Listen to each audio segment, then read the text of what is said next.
வணக்கம் மக்களே. இந்த வீடியோவில் நம்ம என்ன செய்தி பார்க்க போகிறோம்னா, எதிர்நீச்சல் சீரியலை பற்றி தான் நம்ம இந்த வீடியோவில் பார்க்க போகிறோம். குணசேகரன் ஒரு நயவஞ்ச சூழ்ச்சி, பறிபோனது உயிர். எதிர்நீச்சல் சீரியலை பற்றி நம்ம இந்த வீடியோவில் பார்க்கலாம். அதுக்கு முன்னாடி முதன்முறையாக நம்ம சேனலை ஃபஸ்ட் டைம் பார்க்குறீங்கன்னா சப்ஸ்கிரைப் பண்ணாதவங்களாம் சப்ஸ்கிரைப் பண்ணிக்கோங்க. பெல் பட்டன்ஸ் மூலமைக்கு நம்ம சேனலோட நோட்டிஃபிகேஷனை பண்ணிக்கோங்க. அப்போ தான் நாங்கள் போடுற வீடியோ எல்லாமே உங்களுக்கு உடனுக்குடனே வந்து சேரும். வாங்க என்ன தகவல்னு இந்த வீடியோவில் விரிவாக பார்த்து தெரிஞ்சுக்கலாம். எதிர்நீச்சல் தொடர்கிற சீரியலில் நேற்றைய எபிசோடில் கதிர் குணசேகரன் அறைக்கு வந்து, நீங்கள் ஜீவானந்திடம் பேசியிருக்கக்கூடாது, வீட்டில் இவங்க நினைப்பது நடந்து கொண்டே இருக்கிறது. அப்போது குணசேகரன், இவளுக்கு விடுடா, இவங்க எல்லாமே ஒரு ஆளா? இப்போ தர்ஷன் அந்த ஆள் ஜீவானந்தம் கூட தர்ஷினி கல்யாண விஷயம், மணி விழா விஷயம் எல்லாமே விஷயத்துலையுமே தோற்று போயிட்டேன். இந்த விஷயத்தில் நான் தோற்று போனால் உயிரோடு இருக்க மாட்டேன். முதல்ல தர்ஷன் வீட்டுக்கு வரட்டும். இதனால் குணசேகரன் ஏதோ பெரிய திட்டத்தோடு இருக்கிறார் என்பது நன்றாகவே தெரிகிறது.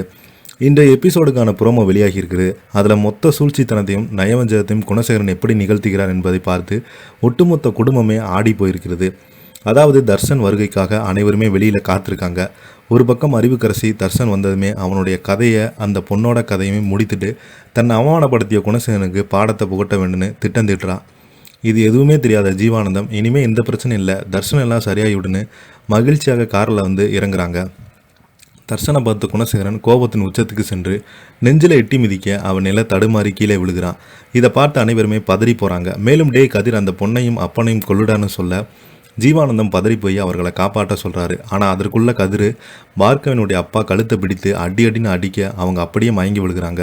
தர்ஷனை வருவதை தெரிந்து கொண்டு அறிவுக்கரசி எப்படியாவது அவனை கதையை முடித்துவிடன்னு அடியாட்களுடன் வர வீட்டில் குணசேகரன் செய்து பார்த்து என்ன செய்வதுனே தெரியாமல் நிற்கிறாங்க. பார்கவனுடைய அப்பா ஜீவானந்தை எப்படியோ காப்பாற்றி வெளியில் அவரை ஜீவானந்த மருத்துவமனைக்கு அனுமதிக்கிறாரு.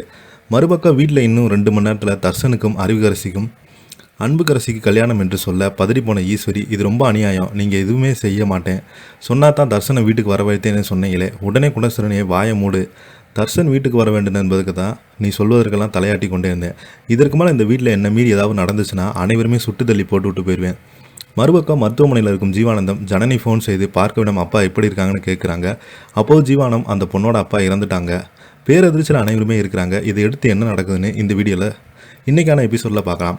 அது மட்டும் இல்லாமல் பார்கவுடைய அப்பாவை குணசேகரன் தான் கொன்னான்னு, நான் தான் கொன்னேன்னு அவரே கோர்ட்டில் போய் ஆஜராகி அந்த தண்டனை ஏற்றுக்கிறாரு.